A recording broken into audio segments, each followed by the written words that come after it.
Assim diz o Senhor Deus: contorça as mãos, bata os pés e diga: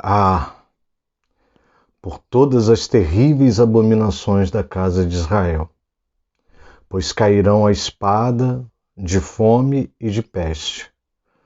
O que estiver longe morrerá de peste, o que estiver perto cairá a espada, e o que sobreviver e for poupado morrerá de fome. Assim, neles cumprirei o meu furor. Então vocês saberão que eu sou o Senhor, quando os seus mortos estiverem estendidos no meio dos seus ídolos, ao redor dos seus altares, em todas as colinas elevadas e no alto de todos os montes, debaixo de todas as árvores frondosas e debaixo de todos os carvalhos espessos, lugares onde ofereciam suave perfume a todos os seus ídolos. Estenderei a mão sobre eles, e onde quer que estiverem morando, tornarei a terra em desolação. Uma desolação desde o deserto até Ribla, e saberão que eu sou o Senhor. Estudos e Confrontos, livro de Ezequiel, capítulo 6. Vamos entender o motivo do julgamento de Israel, em especial de Judá. Vem comigo que eu vou te explicar nesse estudo e nesse confronto.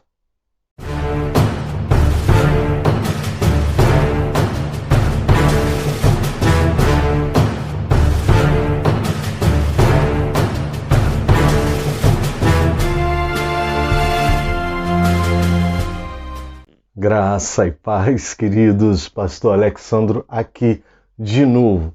E hoje a gente vem trazendo a série de estudos e confrontos do livro de Ezequiel. Amado, não paramos, não.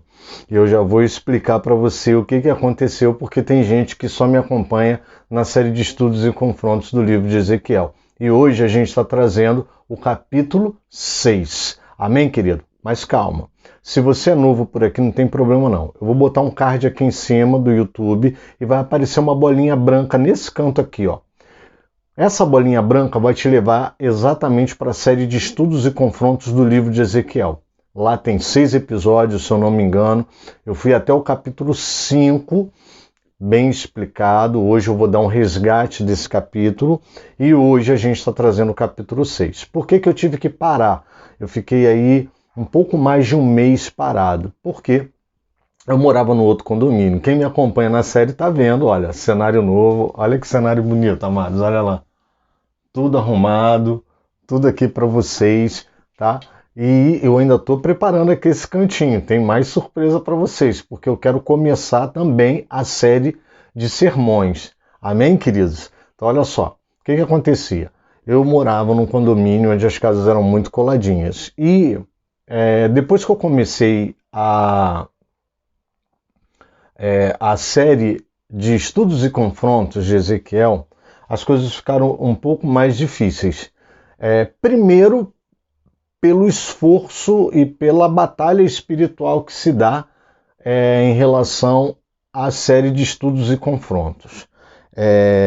Talvez eu não tenha ainda relatado aqui, mas a série de estudos e confrontos, ela nasceu de um sonho, de uma revelação que Deus trouxe a mim através de um sonho. Eu levei para os meus pastores, né? Eu tenho pastores, tá, amado? Fique claro isso. Levei aos meus pastores e imediatamente houve uma confirmação, uma testificação e em breve eu vou contar esse sonho aqui.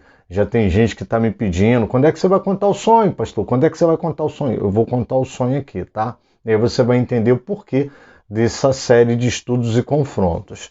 E aí, o que acontece? Não que as outras séries não me deem algum tipo que eu tenha que fazer algum tipo de esforço e que haja alguma resistência espiritual. Porém, algumas elas se tornam maiores na proporção em que você trata verdades maiores, mais abrangentes, verdades que estão mexendo com liderança, verdades que estão mexendo com a nossa vida e conduta. E talvez você vai perguntar assim, mas pastor, tão pouca gente está assistindo, onde é que está esse impacto todo? São essas poucas pessoas que estão assistindo que Deus está alcançando. São essas poucas pessoas que estão assistindo que vão levar essa palavra à frente. São essas poucas pessoas que estão assistindo que vão fazer a diferença nas suas comunidades eclesiásticas, nos seus serviços eclesiásticos, nas suas igrejas, nas suas denominações. Então, amado, é muito difícil lidar com certas verdades. O inimigo não gosta. O inimigo tem trazido algumas pessoas a banho-maria. O inimigo tem trazido algumas pessoas de forma muito calma, né? E essas pessoas vão se acomodando a um evangelho disfarçado, um evangelho adaptado, onde a gente vai pegando manias, superstições, vícios, né, ideológicos, vícios dogmáticos, e isso vai se entranhando na cultura cristã e assim vai ficando. E com isso a gente vai se afastando da verdade. Ah, pastor, mas isso pode prejudicar? Num primeiro momento isso pode até não nos prejudicar, porém isso pode nos levar a uma apostasia, isso pode nos levar a uma insegurança espiritual, isso pode nos levar a um papel de crentes iníquos, ou seja, que praticam a iniquidade. Então, por isso, o livro de Ezequiel está aqui sendo ministrado na série de estudos e confrontos. Porém, como as ministrações são mais longas e as casas, como eu já falei aqui, eram de paredes juntinhas, é bem provável e possível que era escutado as ministrações lá na casa das pessoas que se incomodavam tanto, né? E isso acabava me trazendo problemas, porque eu queria gravar e às vezes a gravação ultrapassava os 30 minutos e aquela coisa toda, e quando eu via estava o som ligado, com músicas ofensivas, porque a pessoa sabia que incomodava, ela sabia o quanto aquilo atrapalhava e virou realmente uma animosidade.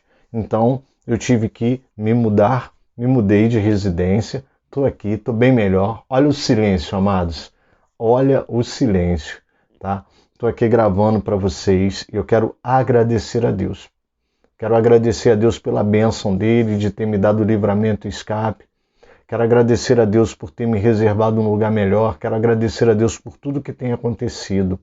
Não tem sido fácil trazer a série de estudos e confrontos, também como as outras séries. Na verdade, é um conjunto da ópera, tá? A série de devocionais Ruth acabou, foi uma bênção. A gente agora, nessa ocasião de maio de 2021, a gente está gravando a série de devocionais do livro de Jonas. Eu vou começar a série de sermões, né? E você vai acompanhar.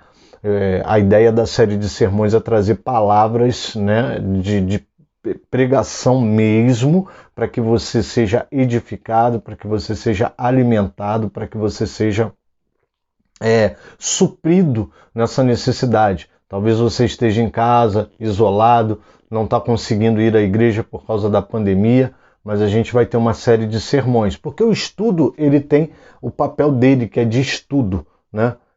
De explicação, de teológico, né? Mais aspectos teológicos e um discernir de passagens bíblicas muito grande, um detalhamento. Já a pregação, ela vem com um teor maior de anúncio, de palavra, de boa notícia, de admoestação também, mas é diferente, o clima é diferente. Assim como as devocionais têm um outro papel, que é aquela alimentação diária, aquele maná diário que você busca, aquela reflexão diária que você faz de levar para Deus as tuas dúvidas, os teus conceitos, as suas decisões, e Deus vai respondendo da melhor forma possível. Amém, queridos? Glória a Deus. Bom, dadas as explicações, quero agradecer por você ter esperado, quero agradecer por você ter ficado aqui aguardando e pedir desculpas a quem me acompanha na série Ezequiel. Eu sei que tem muitas pessoas que me acompanham na série do livro de Ezequiel, temos líderes que me acompanham, pastores que me acompanham e sentem falta. E eu quero pedir desculpas a vocês. E eu quero pedir a vocês oração. Orem por mim. A série Ezequiel não é fácil. Qualquer hora dessa eu vou gravar um vídeo para contar para vocês as coisas que acontecem na série Ezequiel. Coisas que só acontecem na série de estudos e confrontos do livro de Ezequiel. Nem vou colocar essa responsabilidade sobre o livro, queridos. Eu vou colocar sobre a série. Quando a gente pensou nessa série de estudos e confrontos, a gente sabia que não seria fácil. Mas a gente vai tratar isso tudo numa oportunidade melhor. Tá bom, amados? E eu quero te pedir mais uma coisa. Enquanto a gente está desenvolvendo essas séries, eu quero pedir para você que me acompanha, você que gosta da série de estudos e confrontos, curte, compartilha, dá o seu joinha. É a série que a gente tem menos comentário, é a série que a gente tem menos compartilhamento, menos engajamento do público. Para que eu estou pedindo isso? Para ficar famoso? Não, amado, eu já falei isso aqui mais de 1000 vezes. Nem é para isso, não é por isso, não estou aqui para isso. Na verdade, é uma forma de nós fazermos essa palavra se espalhar. Na verdade, é uma forma de fazer essa palavra ir avante. Eu sei que tem pessoas que talvez não querem se comprometer compartilhando, espalhando, e eu vou orar a Deus para que Deus coloque no seu coração certezas com relação a isso.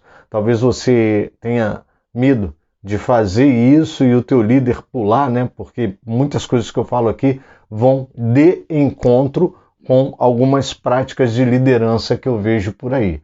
Eu entendo, mas eu te peço assim mesmo. Se você puder, dá o like. Se você não gostar, dá o dislike também. Se você tem dúvida, coloca a tua dúvida lá, eu vou ter o maior prazer em te responder, tá bom?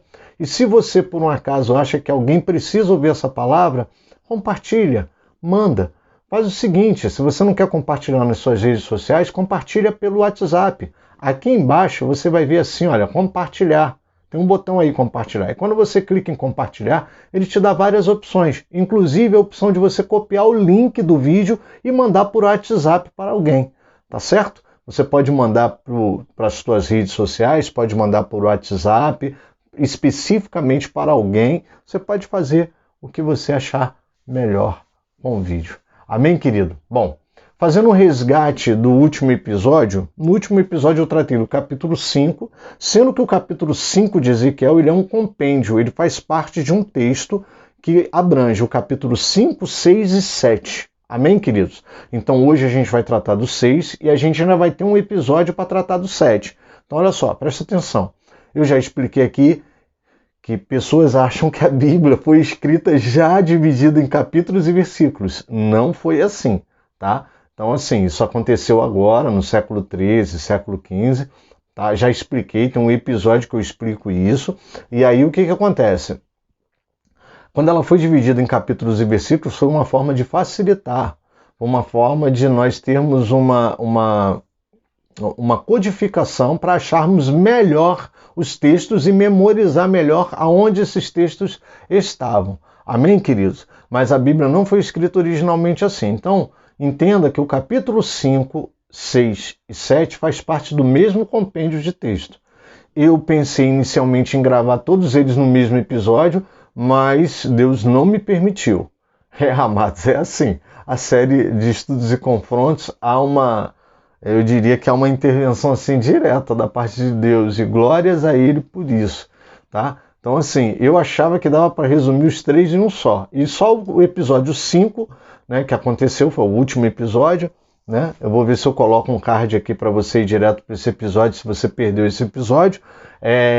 Ele demorou mais do que todos os outros episódios, ele foi enorme. Eu falei no episódio, inclusive no final eu falo, tá aí a minha vergonha, eu queria resumir todo mundo no episódio só, e com a minha cara sem vergonha, né, eu estava confessando ali o meu pecado que não daria, né, porque um episódio só, que foi o capítulo dos 5, deu mais do que todos os episódios. Enfim, alguns detalhes que a gente precisa lembrar. Ezequiel está mudo, Ezequiel ainda não está falando. E talvez você venha pensar assim, mas pastor, como é que Ezequiel está mudo e não está falando, pastor? Ezequiel está mudo e por que ele fala? Veio a minha palavra do Senhor, veio a ele. Ou seja, Deus estava alimentando ele. Deus estava colocando no coração dele a sua palavra, para que quando a sua boca fosse aberta, ele soubesse exatamente o que ele iria falar e tratar. Cuidado, amado, tem gente que sai falando tudo que vem à mente, tem gente que sai falando tudo que Deus coloca, mas às vezes Deus coloca mudez na nossa boca para que a gente não fale, enquanto aquilo não cair como revelação dentro do nosso coração, enquanto aquilo não cai como algo estabelecido, algo resolvido dentro do nosso coração. Então, cuidado, amado. Ezequiel estava mudo, era um período em que ele ainda estava mudo e ele estava recebendo. Então, quando ele bota assim, veio a minha palavra do Senhor, veio a ele, no íntimo dele.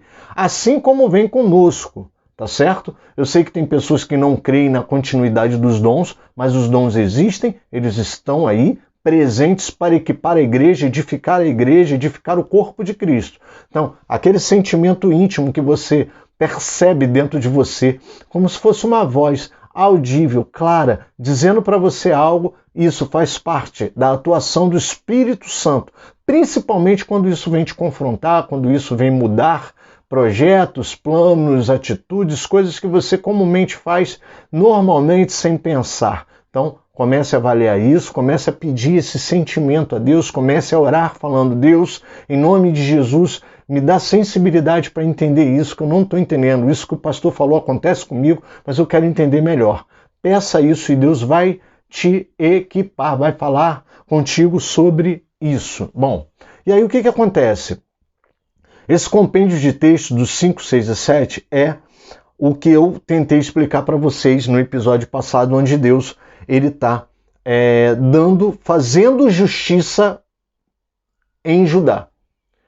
Tudo aquilo que ele prometeu, tudo aquilo que está em Deuteronômio 28 e Levítico 26, estou dando os textos bases desse compêndio de textos de Ezequiel. Deuteronômio 28, Levítico 26. Inclusive, amados, deixa eu te pedir uma coisa. Antes de você, se você puder, pausa o vídeo agora.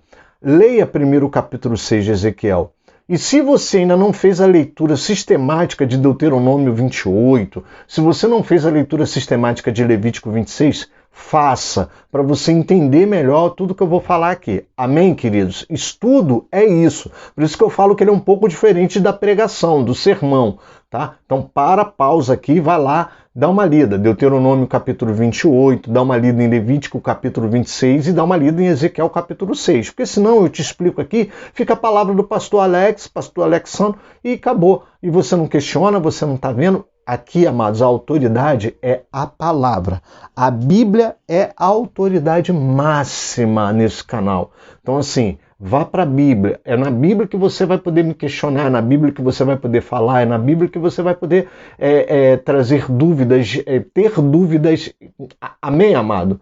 Estão entendendo isso? Então, em nome de Jesus, pega a sua Bíblia e faça uso dela, tá bom? Bom, e aí eu expliquei que Deus ele traz um oráculo de justiça para o coração de Ezequiel, mas Deus ele age de forma judicial mesmo.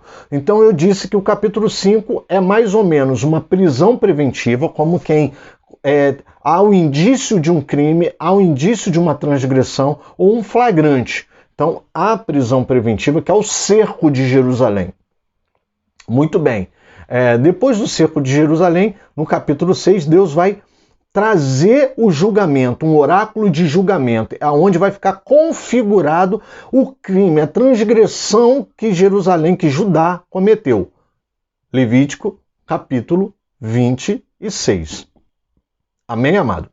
E no capítulo 7, que a gente vai tratar no próximo episódio, a gente vai trazer as consequências disso, que trata-se de um juízo final, ou seja, uma sentença judicial final.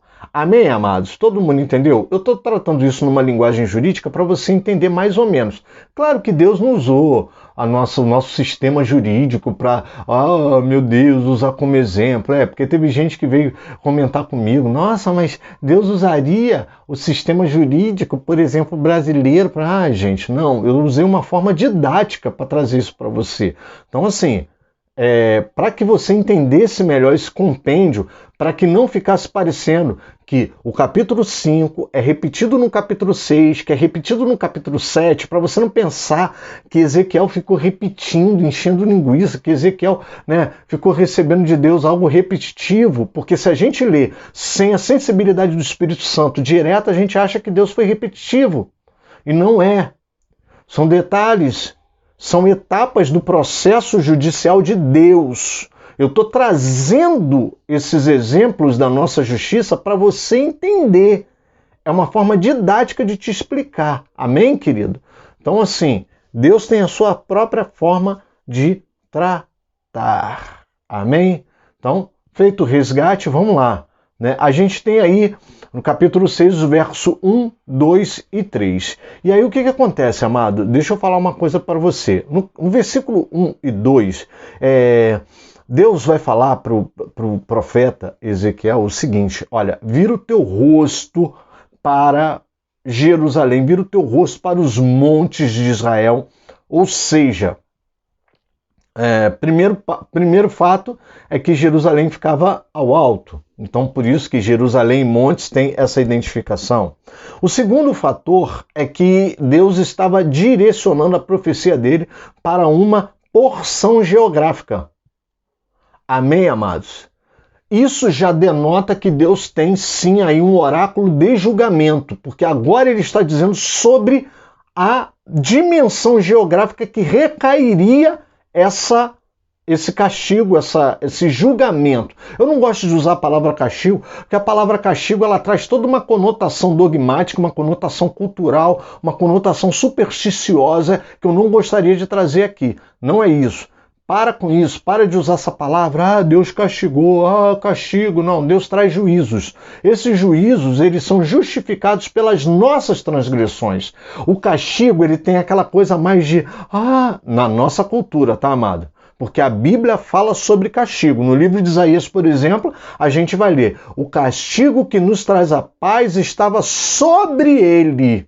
Mas olha só, quando a gente vai analisar castigo do ponto de vista de Isaías, ele vai falar de uma sanção imposta a uma vítima, porque Jesus, ele foi uma vítima vicária, ou seja, Jesus era perfeito, não havia pecado nele. Então a gente pode tratar que tudo aquilo que caiu, que sobreveio sobre a vida de Cristo na crucificação, era um castigo. O castigo era nosso, mas veio sobre ele. Mas pega essa conotação de castigo por causa da vitimação, ou seja, ele não tinha pecado algum sobre ele.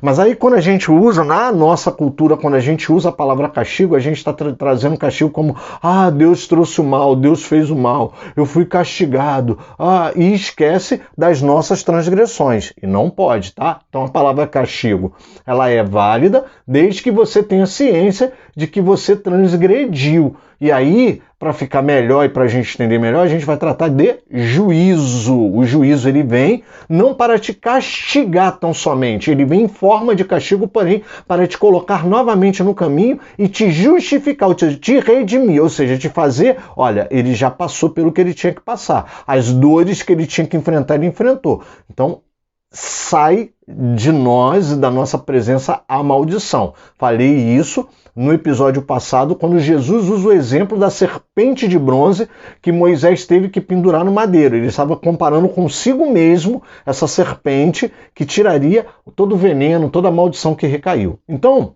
o que acontece? Deus está trazendo aqui a dimensão geográfica. Ponto número 1. Deus jamais vai castigar sem uma dimensão, uma personificação ou uma dimensão. Deus jamais vai trazer juízo sem uma direção, uma especificação do local aonde ele está trazendo esse juízo ou para quem ele está trazendo esse juízo. Ok? Tranquilo? Bom. E ele usa a expressão volta o teu rosto. Esse volta o teu rosto é bom a gente entender. E aí eu quero trazer algumas passagens bíblicas para você entender esse volta o teu rosto. Esse volta o teu rosto, ele vai dizer para a gente que isso é a determinação com a qual Deus vai executar o seu juízo. Então, amado, toda vez que você lê na Bíblia, voltou-se o seu rosto, voltou o rosto, ele está falando de determinação. Voltar o rosto é determinar. A gente vai ver isso em Jeremias 44:11. Né? Eis que voltarei o meu rosto contra vocês para trazer desgraça e para eliminar todo o povo de Judá. Olha, eu até trouxe uma profecia de Jeremias que já está falando da profecia de Ezequiel. Então, se você acha que não tinha previsibilidade disso, tinha. Jeremias capítulo 44, verso 11, que eu já expliquei aqui lá no episódio 1, né, da introdução, que Jeremias era contemporâneo de Ezequiel e de Daniel, e Jeremias viveu um pouco antes. Jeremias já estava profetizando bem antes de Ezequiel e de Daniel. Amém, queridos? Então, já havia. E Deus falando que eis que voltarei o meu rosto contra vocês para trazer desgraça e para eliminar todo o povo de Judá. Então, isso já estava previsto em Jeremias. Fora Deuteronômio 28, Levítico 26. Isaías 50.7, 700 anos antes de Cristo, bem antes de Ezequiel, que está por volta de 583 por aí.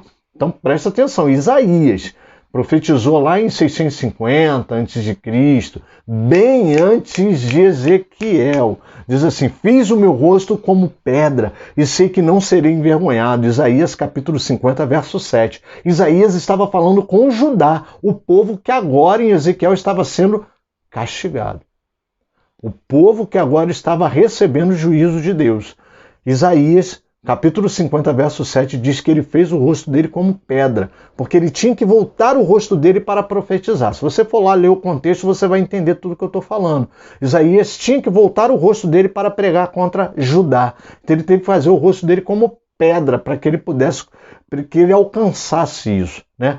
E a gente vai ver essa expressão bíblica, por exemplo, em Lucas, capítulo 9, verso 51, quando Jesus diz que ficou claro no semblante dele que ele queria ir a Jerusalém. Né? Ele fala assim, olha, Jesus manifestou no semblante a firme resolução de ir a Jerusalém. São os mesmos textos, tá, amado? São as mesmas expressões. E aí, o que acontece?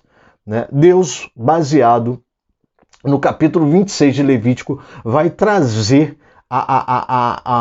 o oráculo de juízo. Deus ele vai dirigir o porquê que ele está castigando Judá. Por que ele está fazendo isso? E a palavra é por causa da idolatria. Levítico capítulo 26, quando você abrir lá, se você ler, você vai ver que Deus ele fala de uma série de coisas, e Deus, se a gente lê a Bíblia com sensibilidade do Espírito Santo, a gente vai ver que Deus foi misericordioso por demais, não só para com a idolatria, mas com vários erros e transgressões. Mas eu quero dizer para vocês uma coisa interessante. Com relação às outras transgressões, Deus foi muito misericordioso. Deus não levou em consideração essas pequenas transgressões. Porém, a idolatria, e eu vou explicar o porquê, ela estava prevista e Deus não tolerava. Então, muito embora Deus tenha sido misericordioso também para com a idolatria, lá no seu início, infelizmente tudo bate no limite. Infelizmente tudo bate num ponto em que a atuação judicial de Deus tem que entrar até para retirar a maldição de nós. Porque a idolatria está registrada. E isso traz maldição sobre o povo. E aí faz-se o quê? Eu quero deixar algumas passagens para você, com início de conversa, Êxodo 20. Lá nas tábuas de pedra. Tábuas não, né? Os mandamentos escritos em pedra. Se você pegar do verso 1 ao verso 6, eu vou pegar só o 5, diz assim, olha, não adore essas coisas, nem preste culto a elas, porque eu, o Senhor, seu Deus, sou Deus zeloso, que visito a iniquidade dos pais nos filhos, até a 3ª, 4ª geração daqueles que me odeiam. Amados, praticar idolatria, fazer prática da idolatria, é aborrecer o Senhor, é agir com iniquidade, é odiar a Deus. É como se você renegasse a Deus. Não, Deus, eu não creio em ti, eu estou criando um outro Deus aqui onde eu creio mais. Esse Deus me dá mais respostas, esse Deus é mais fechamento comigo, esse Deus que eu criei, ele faz mais a minha vontade do que tu. Vocês estão entendendo? Mas vamos continuar, tá?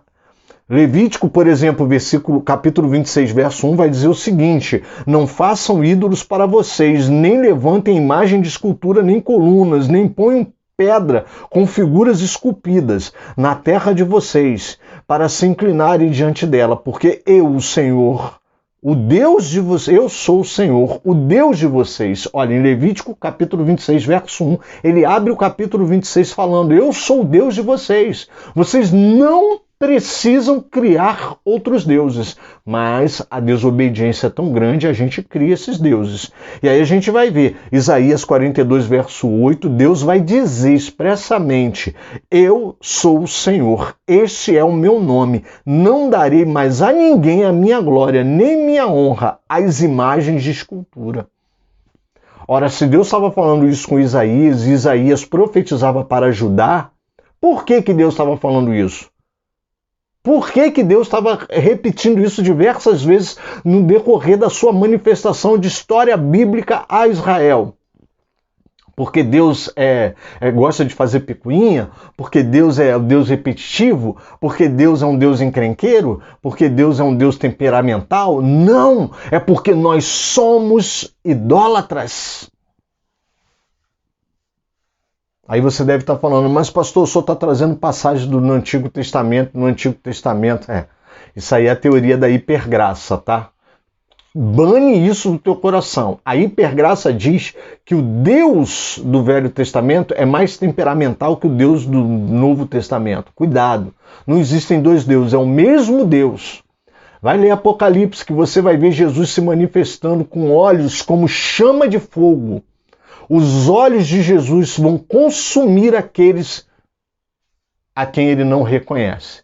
Tem várias passagens bíblicas para você ler falando sobre isso. Mas eu vou trazer uma passagem do Novo Testamento e que vai explicar para a gente essa idolatria.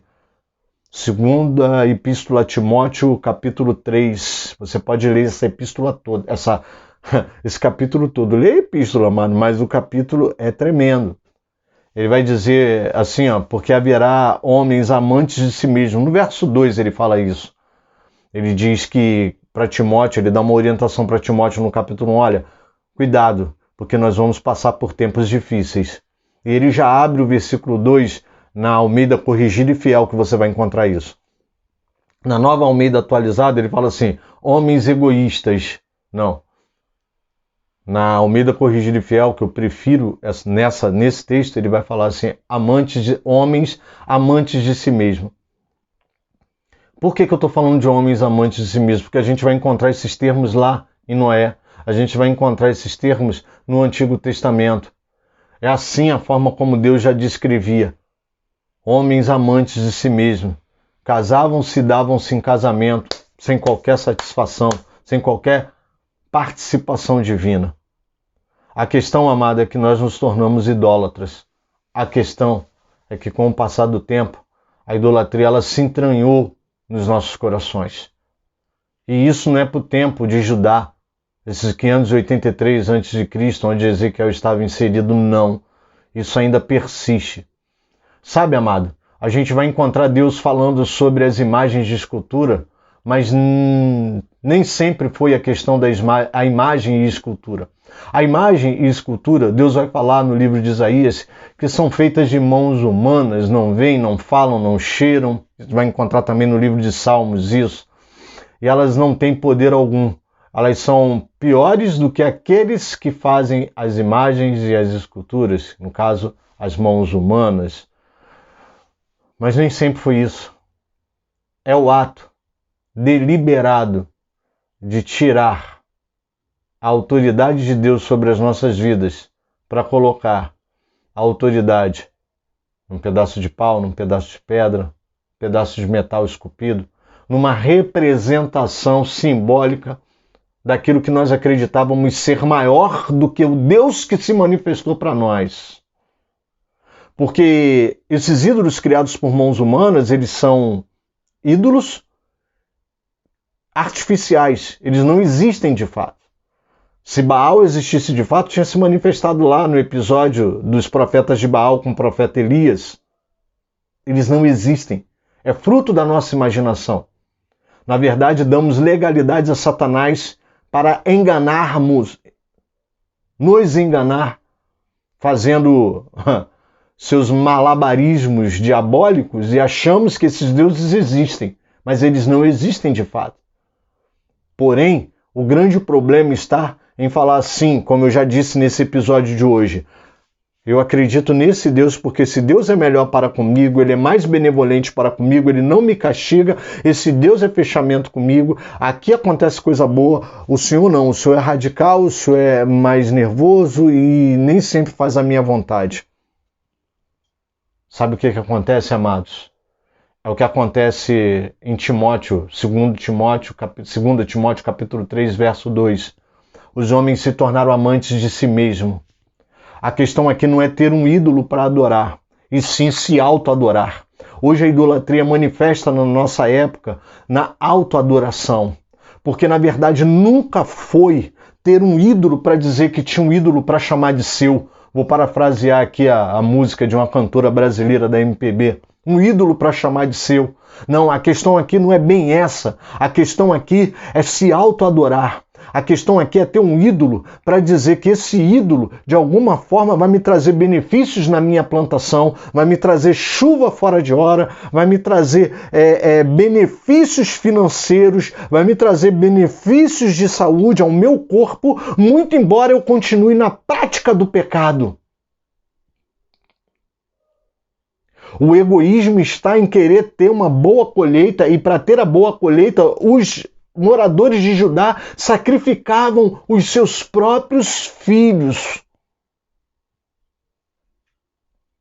A gente vai ler a partir do verso 8 que Deus vai dizer assim, ó, os seus filhos ficarão mortos aos pés dos seus ídolos. E aí você vai falar, nossa, Deus é cruel. Não! Eles já matavam os filhos deles como sacrifício nos pés dos ídolos. Por isso que Deus está dizendo, os filhos de vocês serão mortos aos pés dos ídolos de vocês. É porque eles já estavam fazendo essa prática.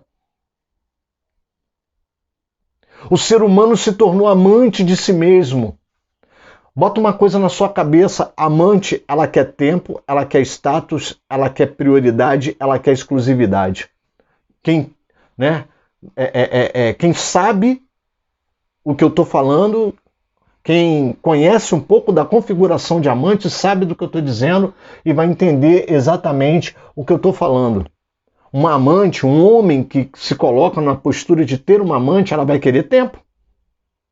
Ela vai furtar tempo da esposa legítima, ela vai querer bens, ou seja, ela vai querer dinheiro, ela vai querer posses em detrimento da esposa legítima, ela vai querer um amor, atenção, cuidado, em detrimento da esposa legítima, ou seja, ela vem para tirar aquilo que é legítimo da esposa legítima. Agora vamos entender isso, amantes de si mesmo? Ora, quando eu me torno amante de mim mesmo, eu crio uma amante imaginária. Mas amante de quem? De quem eu sou legitimamente, legalmente casado. Você e eu somos noivas de Cristo.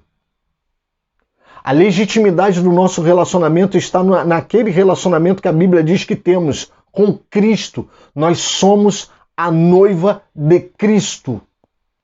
Esse é o nosso relacionamento legítimo. Quando nós criamos amantes de si mesmo, ou seja, quando nós criamos uma segunda amante, o que nós estamos fazendo? Nós mesmos estamos traindo a Cristo Jesus. Você consegue entender agora? A amante não vai trair a esposa? A amante não vai usurpar benefícios que são legítimos da esposa? Pois é, o amante de si mesmo é quando eu mesmo quero usurpar benefícios do meu amado, do meu noivo, aquele com quem eu tenho um compromisso legítimo e leal, e real, verdadeiro. Então, quando o homem se torna amante de si mesmo, é quando ele está querendo em benefício próprio roubar, furtar, em detrimento de Cristo, que é a nossa noiva, o nosso marido legítimo. Nós somos a noiva do marido legítimo Cristo, nós estamos usurpando o tempo dele. Quero corrigir, se eu falei aqui na empolgação Cristo a noiva, corrige tudo que eu falei. Ele é o marido. Cristo é o nosso marido, nós somos a noiva, a igreja. Quando nós viramos amante de nós mesmos nos colocamos numa postura de amante. Queremos usurpar o tempo do nosso marido legítimo, Cristo Jesus. Queremos usurpar as riquezas e os bens do nosso marido, que é Cristo Jesus, marido legítimo. Queremos a atenção maior, prioridade, exclusividade, que deveria ser devotada ao nosso marido legítimo, que é Cristo Jesus. Só vai poder participar das bodas do Cordeiro em Apocalipse aqueles que não tiverem amantes, aqueles que não forem amantes de si mesmos. Desculpa, amado, se a palavra é dura, mas eu estou trazendo um estudo para você e esse estudo ele vai te confrontar. Leia a segunda epístola, o capítulo 3 da segunda epístola de Timóteo e veja a lista. Homens avarentos, homens gananciosos, homens com falta de integridade, homens que parecem ser uma coisa e a outra. Líderes, pastores, nós precisamos pregar isso para as nossas igrejas. As nossas igrejas, os nossos membros, eles têm errado na idolatria. Falamos muito da idolatria dos nossos irmãos católicos por causa das imagens de escultura e esquecemos que nós, evangélicos, adoramos carros, adoramos casas, adoramos uma série de bens e colocamos esses bens no lugar do Senhor. Não, amado, Deus não nos chamou para isso. Deus nos chamou para sermos verdadeiros adoradores, que o adoram em espírito e em verdade. Eu não estou aqui dizendo que a idolatria é imagem de escultura está correta. Não, amados, eu sou obrigado a dizer, a idolatria para com as imagens de escultura, ela é uma idolatria errada, é pecado. Êxodo, capítulo 20. Mas eu quero dizer que não são só eles que estão errados. Quando nós adoramos qualquer coisa que tira o lugar do senhorio de Deus, eu estou pecando. Quando eu adoro algo além e mais do que Deus, eu estou pecando. Quando algo tira o lugar de Deus, eu estou sendo idólatra. E é por isso que Deus trouxe esse juízo sobre Judá. Eu quero falar uma coisa para você, amado. Talvez nós estejamos passando por esse momento difícil e pandêmico, para que a gente comece a colocar certas coisas no seu devido lugar, porque tem muita coisa que está tomando o lugar de Deus na nossa vida. Talvez esse momento pandêmico seja um juízo de Deus para que a gente comece a verdadeiramente dar valor àquilo que realmente tem valor.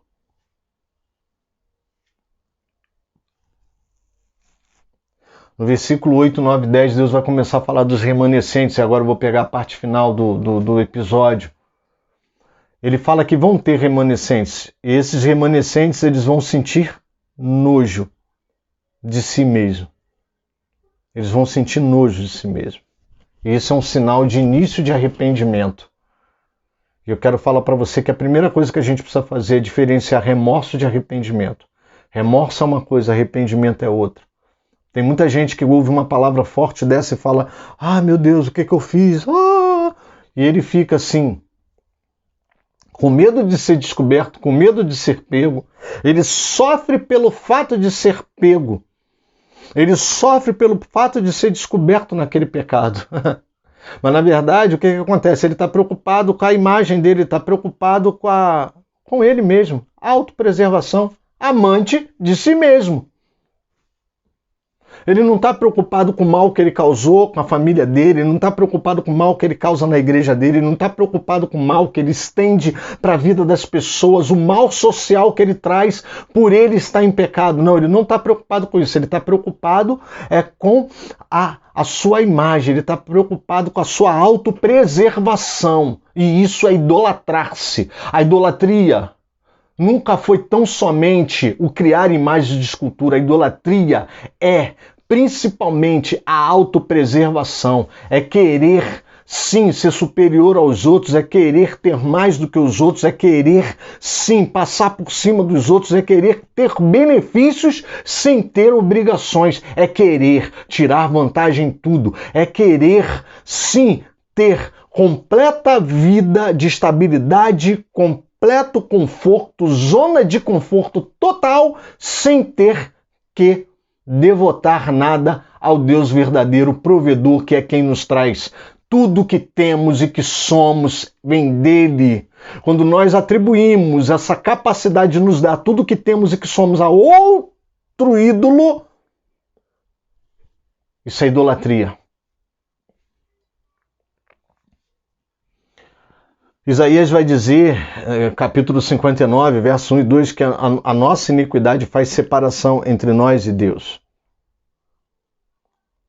E os remanescentes tratados no versículo 8, 9 e 10, eles vão entender isso, eles vão falar, caramba, a gente deu mole, a gente errou, e esse juízo que veio sobre nós é verdadeiro. Aí é o arrependimento ele traz, porque o arrependimento a gente sofre pelo que nós fizemos de mal, o prejuízo que nós causamos.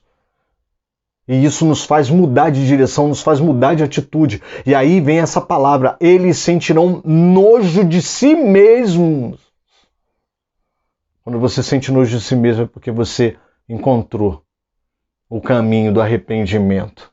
Nojo do que você fez é porque você encontrou o caminho do arrependimento. Quando você fala, Deus, eu não quero mais fazer isso, eu não quero pecar contra ti. E assume o boleto do que você fez. Nos versos 11, 12, 13 e 14, Deus vai fazer ele vai dizer que ele vai tirar todos os altos, os lugares altos, ele vai destruir os lugares altos construídos, amados. Eu quero que você entenda que são lugares aonde eles adoravam, eles subiam os montes para adorar os deuses pagãos, e lá eles faziam sacrifícios dos seus filhos. E os lugares escondidos que você vai ver em 11, 12, 13 e 14 eram cavernas cavadas e construídas para ter esses ídolos, para adorar esses ídolos, para que oferecer ofertas a esses ídolos. Eles subiam os montes com parte da sua colheita para levar para esses deuses, dando a esses deuses todo o louro, todo o reconhecimento de que eles traziam a prosperidade para eles, ignorando ao Deus que colocou eles naquela terra. Você pode entender isso? Eu acho interessante que Deus vai falar uma coisa no versículo 9 e 10. Ele vai falar uma coisa assim, ele vai falar assim, vocês vão entender o quanto eu sofri com a infidelidade de vocês. Amado, um Deus que se coloca numa postura de sofrimento pela nossa infidelidade. Eu nem vou trazer o original dessa palavra, o quanto eu sofri, porque eu vou arrumar um problema teológico tremendo aqui. Mas se você tiver curiosidade, busque o que está no original desse texto, quando fala assim, vocês entenderão o quanto eu sofri por causa da infidelidade de vocês. O tradutor colocou dessa forma para ficar melhor. Mas busca se você tem essa curiosidade. Deus ele diz que vai derrubar as árvores frondosas, e aqui eu vou acabar o vídeo porque ele já está grande demais. Deus vai derrubar as árvores frondosas, porque na verdade essa árvore frondosa ela já vem caminhando desde Nimrod, ou Nimrod, como você queira chamar, Nimrod ou Nimrod. Na verdade a sua mãe Semiramis, ela criou a ideia de que ele havia morrido, mas que ele estava numa árvore, que ele se apossava espiritualmente da árvore para receber ofertas e oferendas. E se a gente for olhar, né, amados, tudo que começa errado dá errado. Procura a genealogia de Nimrod para você ver. Ele vem da descendência de Cã. Você quer saber o que Cã fez? Gênesis capítulo 9, verso 20 a 27. Depois você vai na descendência de Cã. Cã foi um dos filhos de Noé, tá, amado? Você já deve saber quem é Cã e o que ele fez. Mas eu vou só te dar as referências para você buscar. A descendência dele fica em Gênesis capítulo 10, de 6 a 10. E aí Nimrod vai aparecer em Gênesis capítulo 11, de 1 a 4. E Semíramis, a mãe, né, que alguns historiadores vão dizer que ela teve um caso conjugal com Nimrod. Quando ele morre, ela, para não deixar a imagem dele morrer e continuar a ter o poder, ela vai dizer isso da árvore. E aí ele é associado ao deus Sol. O deus Ra, no Egito, é Nimrod.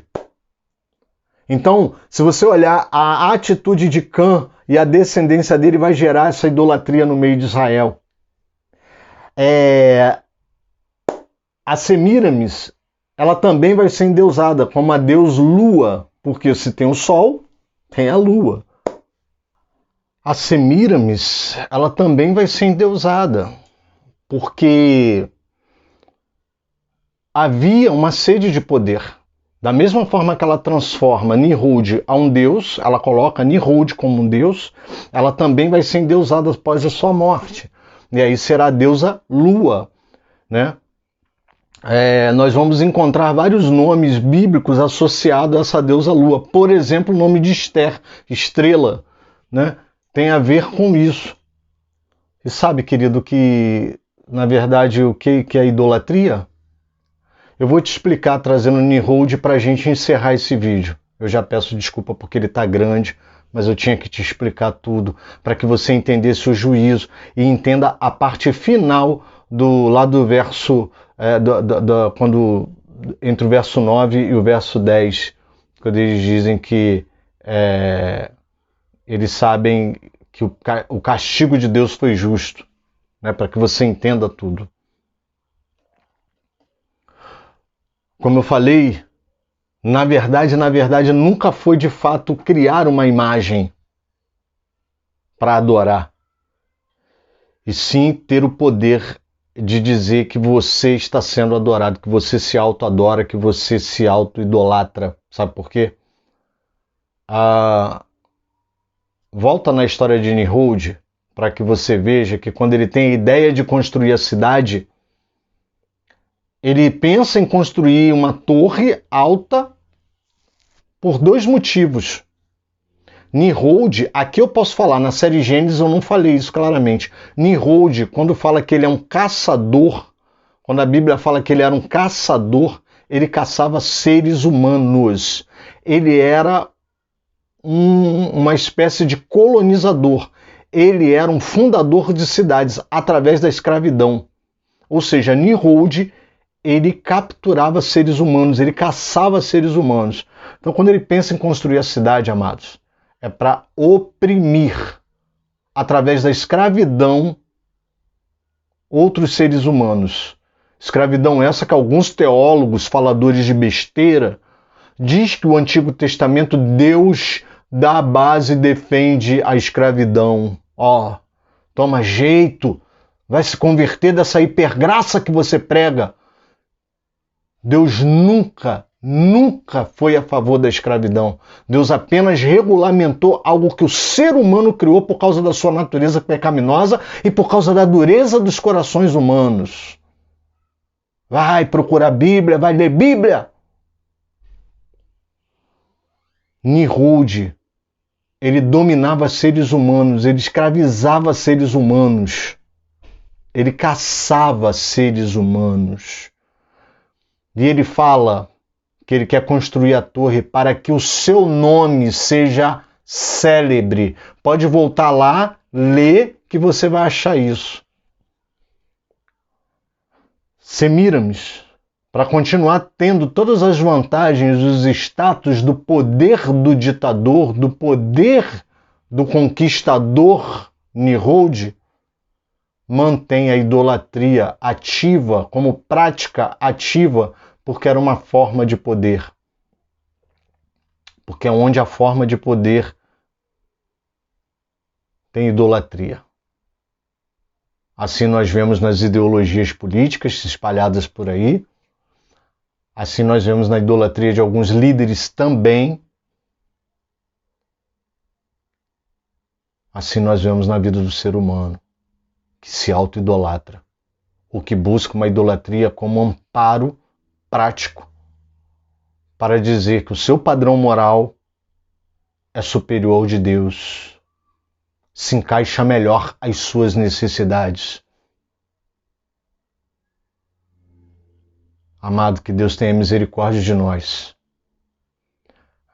Como eu falei no versículo 10, Deus vai dizer que eles vão ver que o castigo que lhes sobreveio foi justo. Porque tudo isso que eu falei nesse vídeo longo fala exatamente dessa idolatria.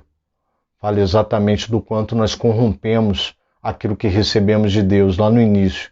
Fala exatamente daquilo que nós deixamos de fazer, de adorar o Deus verdadeiro, para adorar as nossas próprias necessidades, para adorar as nossas próprias vaidades, para adorar aquilo que achamos ser correto dentro do nosso padrão moral. E o nome disso é a idolatria, da qual nenhum ser humano escapará ileso ao praticá-la. Pensamos que a idolatria é só nas imagens de esculturas? Idolatramos líderes, pastores, idolatramos carros do ano, idolatramos dinheiro, idolatramos a indústria gospel, idolatramos casas próprias. Ah, meu Deus! Virou símbolo de prosperidade, símbolo de vontade de Deus. Adoramos o triunfalismo, adoramos o nosso próprio bem-estar, em detrimento da expansão do reino, em detrimento da ajuda ao próximo, em detrimento de dar um pouco a quem precisa. Que Deus tenha misericórdia de nós. Fica com Jesus, querido.